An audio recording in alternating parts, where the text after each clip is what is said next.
And as Prime Minister Modi is also set to visit Slovakia, apart from France, DD India's Vishal Baristo has spoken with the Slovakian Ambassador to India, Robert Maxian. Take a look.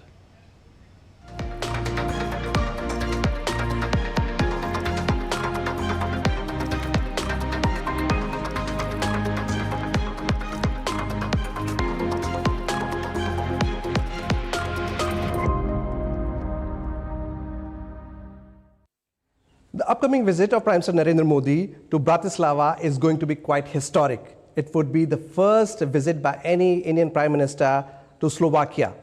And to talk more on that, we have with us the Ambassador of Slovakia to India, Robert Maxian. Let's talk to him and find out. Well, thank you very much for having me on Doordarshan. And as you correctly mentioned, it will be indeed a landmark event of Indo-Slovak bilateral relation.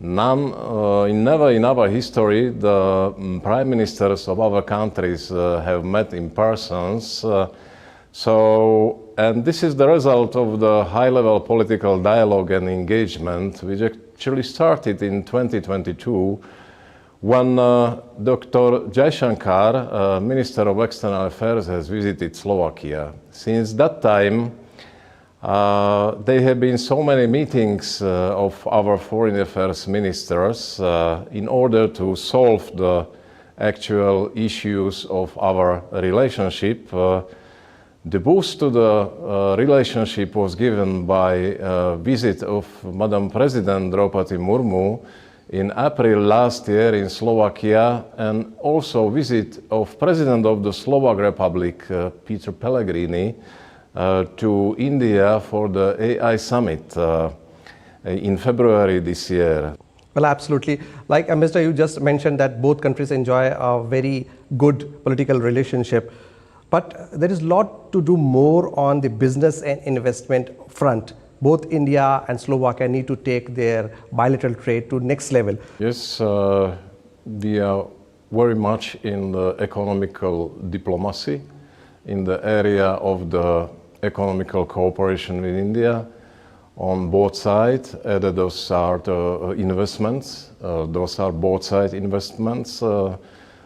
In Slovakia, we are having the major investors from India, like Jaguar Land Rover, Amara Raja Batteries or Tata Autocomp. There are a number of them. And also we are having the Slovak investors which are investing in a big way in India, in the area of railways, in the area of defense, in the green technologies. So I would say this is really the win-win situation. As far as the trade is concerned, I am very pleased to say that this has been doubled in the span of the 3 years. From the 2003 to 2005, we have been increased the level of the trade from 800 million euros to 1.6 billion euros. So naturally, one of the key takeaway from this visit, and high-level visit, would be to boost the trade, investments, innovation, and general Indo-Slovak ties. Slovakia has a highly advanced defense industry. If we talk about artillery, armored vehicles, simulation systems, and India is focusing more on self-reliance, Atmanirbhar Bharat. So in the defense sector, how India and Slovakia can proceed? Since 1993, establishment of the independent Slovakia, we are a reliable supplier of military hardware to India. This cooperation was in a big way, and we have been supplying to Indian Ministry of Defense, ordnance factories and public sector units. We have supplied the military hardware to the many factories. Due to the span of the years, the cooperation has been changed, and scenario also because the conditions in India has been changed. They have been the private industries who are part of the Indian defense scenario as of now, and we do with the private companies as well. The cooperation is there. There are many possibilities, and Slovakia supplies to India flight mission simulators, chemical detectors, recovery vehicles. We supply a number of the ammunition plants to India, and there is a big scope for the joint cooperation even in the sectors you have been mentioning, like artillery technology or the 4x4 amphibious vehicles. So there is a big scope, and we are cooperating with India in many joint ventures and the Make it India policy as well. So, Ambassador, that's a very good news as far as defense sector is concerned. Now, moving on to another important issue, which is high-tech manufacturing and cybersecurity.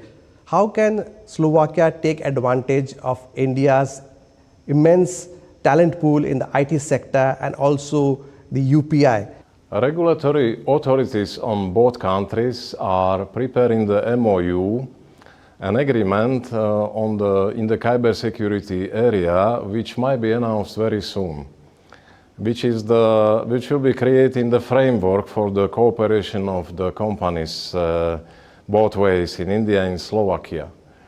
I am pleased to announce that one of the largest tycoon and Slovak enterprise named Asset in the cybersecurity area will be opening the office in Delhi very soon. As far as the digitalization of the your payment system is something fantastic, unique, which I admire.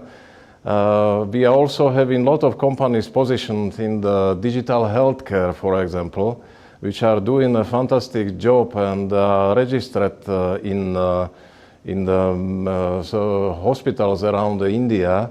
And other companies are operating from Bangalore in the area of IT sector. So we are giving priority to these areas we have been naming, and we will be pleased to support as an embassy both ways, trade and cooperation in this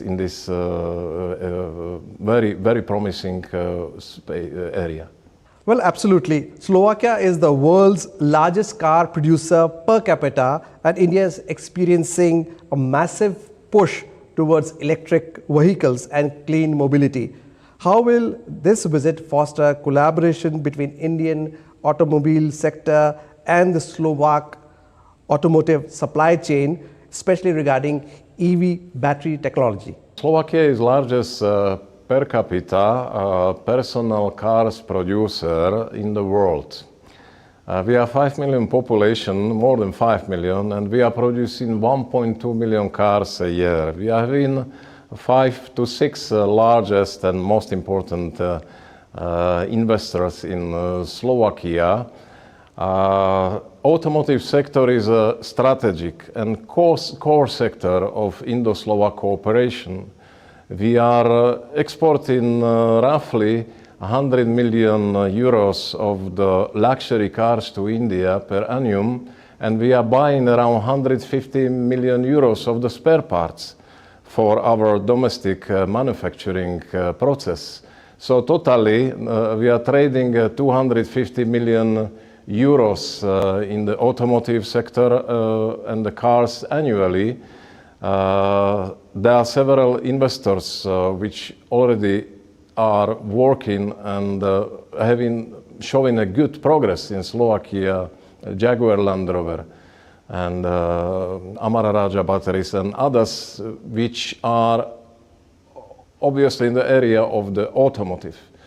So by having the FTA, this cooperation, which will come into force around by end of the year or early next year, this cooperation will be, I'm sure, doubled. So we see the automotive sector as a core and key of the sector of our cooperation.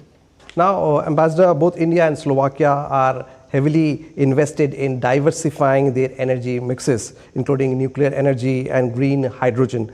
Will we see any framework in this regard, like agreements regarding green energy transition or sustainable infrastructure during this visit?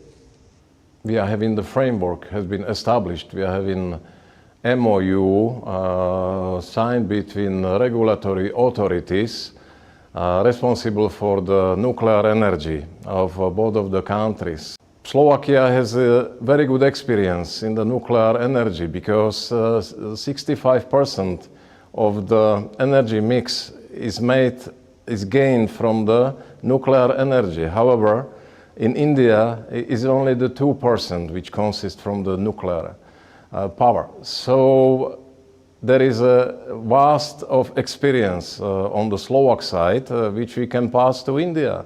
Now, Ambassador, Slovakia acts as a crucial gateway to Central Europe and the wider European Union.